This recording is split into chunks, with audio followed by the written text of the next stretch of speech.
Adapun spesial di malam nisfu Sya'ban memang ada di sana isyarat dari baginda Nabi tentang kelebihan malam nisfu Sya'ban. Dalam hadis yang diriwayatkan oleh Sayyidina Mu'adz bin Jabal. Ini Imam Ibnu Hibban mengatakan hadis sahih, Imam Tabrani mengatakan rijalu thiqat, perawinya adalah orang yang bisa dipercaya.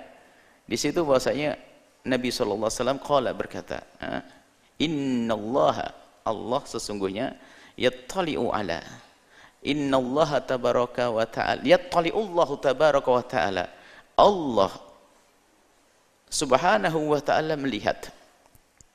Setiap saat Nabi melihat, setiap saat Allah melihat hambanya. Akan tapi jika disebut secara khusus berarti ada pandangan khusus. Allah mengetahui semua yang terjadi pada hambanya, dan Allah melihat kita kapanpun dan dimanapun.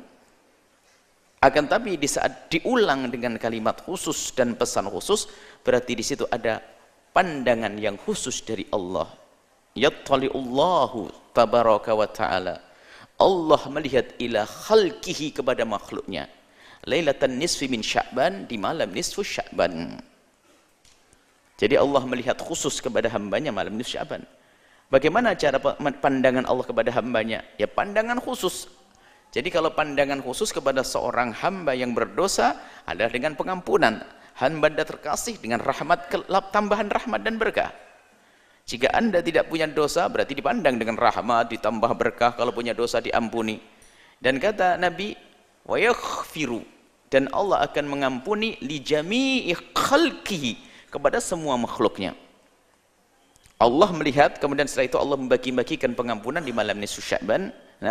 Di jami'i khalqi, kepada semua makhluknya, illa li musyrikin aw musyahin, kecuali dua orang yang tidak mendapatkan pengampunan dari Allah di malam nisfu Sya'ban, yaitu musyrik, orang yang menyekutukan Allah, kemudian yang kedua dari ahli iman, orang yang musyahin, punya kebencian dan dendam serta permusuhan dengan saudara.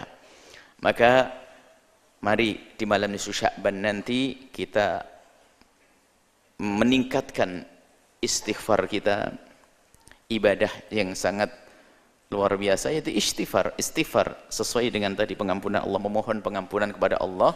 Kita beristighfar sebanyak-banyaknya, berdamai dengan Allah subhanahu wa ta'ala, kemudian juga berdamai dengan saudara, sanak kerabat.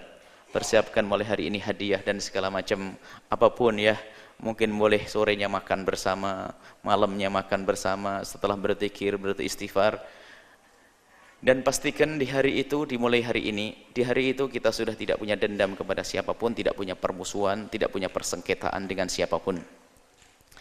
Kalau sudah begitu, berarti Anda akan mendapatkan pengampunan dari Allah subhanahu wa ta'ala, dan alangkah indahnya pengampunan dari Allah. Adapun ibadah-ibadah yang lain, tidak ada pesan khusus dari Nabi ibadah-ibadah tertentu. Tidak ada pesan sholat tertentu, tidak ada pesan apapun. Yang jelas malam itu adalah Allah mengampuni hamba-hambanya. Maka yang sangat sesuai adalah memohon ampun kepada Allah. Dan kecuali orang yang mempunyai permusuhan, maka ayo kita jaga iman agar tidak termasuk orang yang menyekutukan Allah. Yang kedua adalah ayo berdamai dengan sesama manusia dengan menghilangkan dendam, dengki serta permusuhan. Adapun yang ingin melakukan sholat di malam hari itu, di malam sebelumnya pun juga boleh, maka yang ingin melakukan sholat malam itu juga boleh. Apakah sholat hajat, sholat tasbih, atau sholat yang lainnya diperkenankan.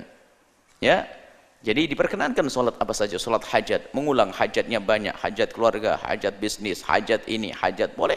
Lakukan sholat sebanyak-banyaknya malam itu, dan lakukan zikir sebanyak-banyaknya malam itu, dan istighfar sebanyak-banyaknya malam itu.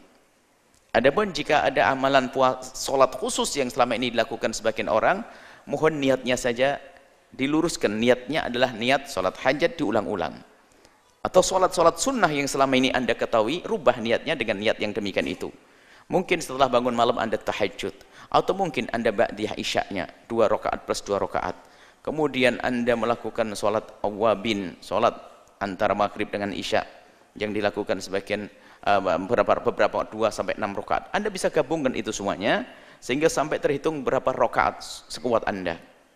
Jadi yang jelas di malam itu tidak ada himbauan khusus sholat tertentu, tapi kalau Anda ingin melakukan sholat tentu tidak dilarang. Maka yang bukan dilarang, karena di hari yang lainnya pun boleh, maka di hari tersebut juga boleh. Innalillahi fi ayyami dhahrikum nafahat. Allah itu mempunyai nafahat. Biarpun hadis ini diperselisihkan para ulama, Imam At-Tabrani meriwayatkan bahwa Allah itu mempunyai nafahat dalam setiap saat tertentu. Nafahat itu adalah karunia yang sifatnya maknawi, rohani, batini. Fata'aradu laha, maka hadanglah karunia Allah tersebut, nafahat rohaniyat tersebut. Hadang. Cara menghadangi gimana? Bukan nongkrong kita, akan tapi menghadangnya dengan ibadah. Lakukan ibadah, baca Al-Quran dan sebagainya. La'alla yusibakum nafhatun, barangkali kamu akan dapatkan satu nafhah, satu titik rohaniyat, satu tetes rohaniyat, sehingga menjadi sikap falan tasqau abadan, dalam riwayat ba'daha abada, sehingga kau tidak akan menjadi orang yang bakal sengsara selamanya. Jadi perlu, kalau ada berita bahwasanya di hari itu, bahkan dalam riwayat Nabi pergi di suatu ketika dalam hadis yang lain, faqadtu Rasulullah, kata Siti Aisyah, aku kehilangan Rasulullah, karena itu jatahnya Siti Aisyah. Kemudian faida huwa bil baki, tak taunya fakharajtu, keluar Siti Aisyah, faida huwa bil baki, Nabi di Baki, di antara masjid Nabi dengan makbarah kuburan itu adalah namanya Baki. Di Baki itu kuburan di situ, Nabi di sekitar itu.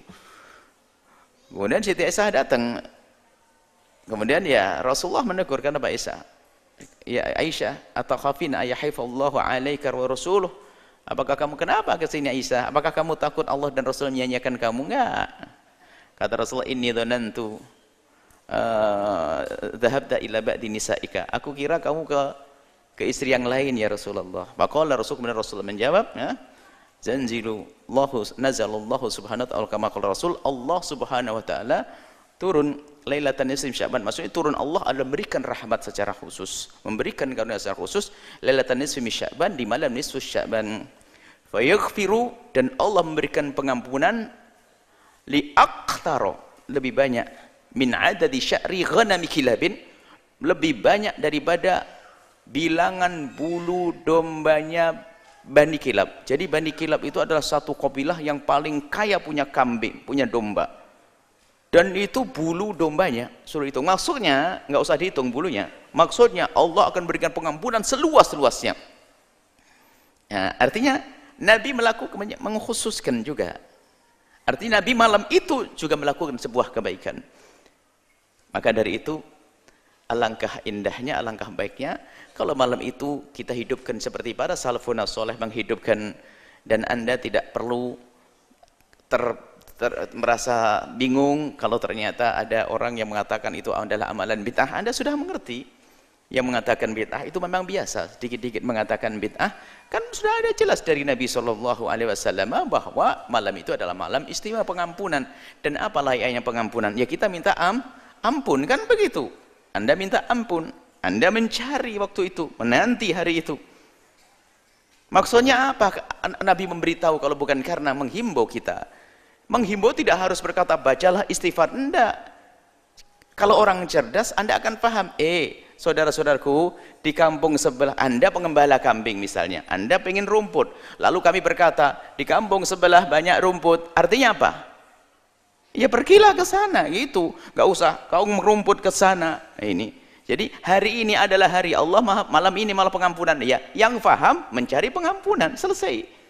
Jadi tidak ada bid'ah di dalamnya. Asalkan yang Anda amalkan adalah amalan-amalan yang diajarkan Nabi SAW seperti istighfar, silaturahim, dan seterusnya. Ini saja insya Allah. Setelah Anda menyaksikan video ini, jangan lupa berselawat kepada baginda Nabi Muhammad sallallahu alaihi wa alihi wa sahbihi wasallam.